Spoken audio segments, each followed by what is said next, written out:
few years ago, there was a pastor, I guess, in California who came up with this deal, and he said that he knew when the rapture was going to happen, when all the righteous people would be taken up into heaven. Actually, the theology is wrong on that. But anyhow, he said he had figured out the code. And I went and sat with a family one day, and the lady asked me, she said, "Are you worried about this date?" And to show you how much I worried, I can't remember what the date was. I think it was in April. And I said, "No," I said, "I'm not, because for one thing, I'm going to be left behind, because I'm not righteous."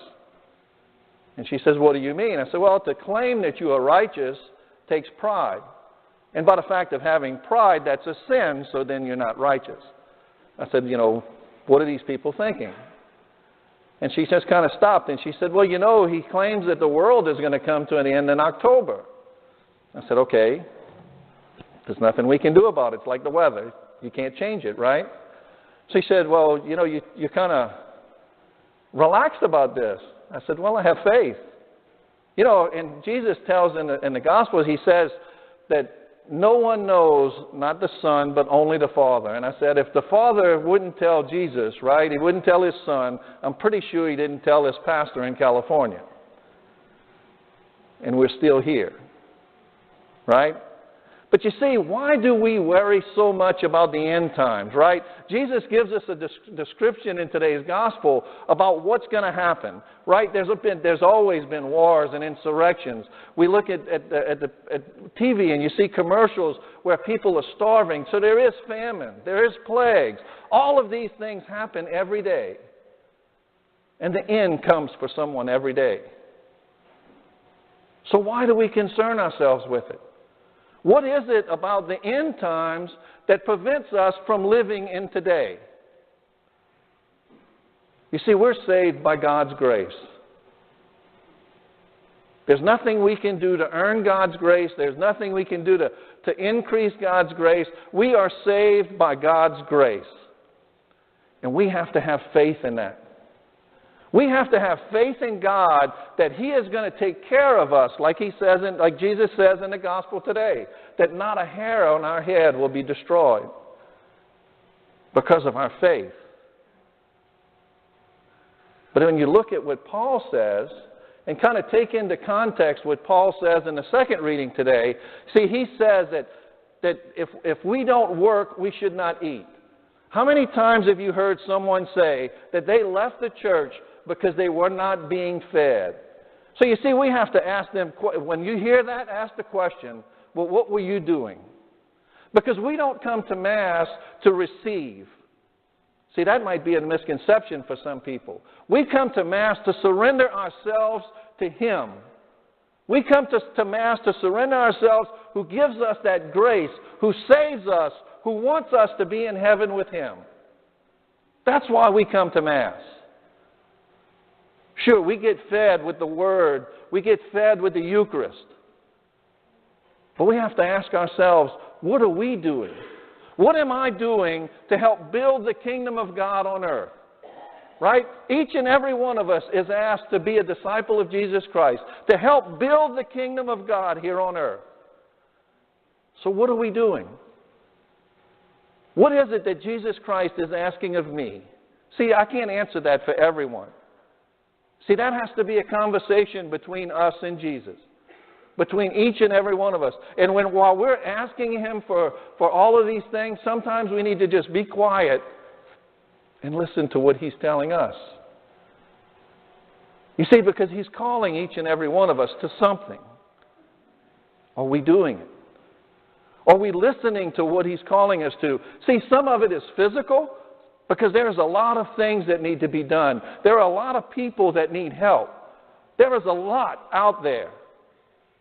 And those of us who can do the physical, God is calling us to do the physical. But those of us that can no longer do that, He's asking us to help with the spiritual. He's asking us to pray for those people that we can no longer go out and help. Because that prayer is stronger than anything else. That prayer is going to bring them closer to God and bring us closer to God than anything else. But we have to get the priorities straight, right? We don't come here to receive, we come here to surrender. And by doing that, we receive. You see, I want to challenge you today to a little thing. I've done this before, and I said, I want you to take a piece of paper, little sticky note or whatever it is, it's your choice, and I want you to write the word joy on it. And I want you to put it on your mirror in your bathroom, because that's one of the first places you look in the morning. See, if we get our priorities straight first thing in the morning, the rest of the day is easy, right? But you see that word joy, it's an acronym. It's not just a word, right? It stands for Jesus, others, and then yourself. And you see, when we get the priorities straight, then we start to understand what God is calling us to. We receive that joy from God. We get fed by the things that we do because we start to get that priority right. Jesus, others, then yourself. I challenge you to do that. Now, I'm not going to go check, right? It's kind of homework, but we're not going to grade it. But I want you to remember that, right? We put Jesus first in our lives. We start to surrender to Him. We get fed by Him because we are doing the things that He's asking us to do, whatever it is. But we have to stop and listen. Sometimes we need to stop asking and just stop and listen. I always say one of the most powerful things we have in this life is silence. That silent prayer, when we get to listen to God. You see, instead of worrying about the end times, are we worrying about today? Are we doing what we're called to do today? We let God take care of tomorrow.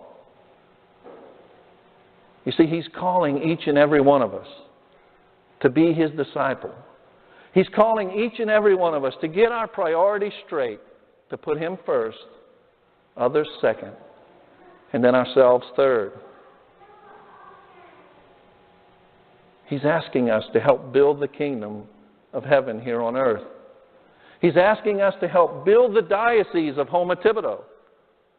He's asking us to help continue to build the community of St. Charles Borromeo. Are we ready to answer the call? Are we ready to stop and listen and take His direction and do His will?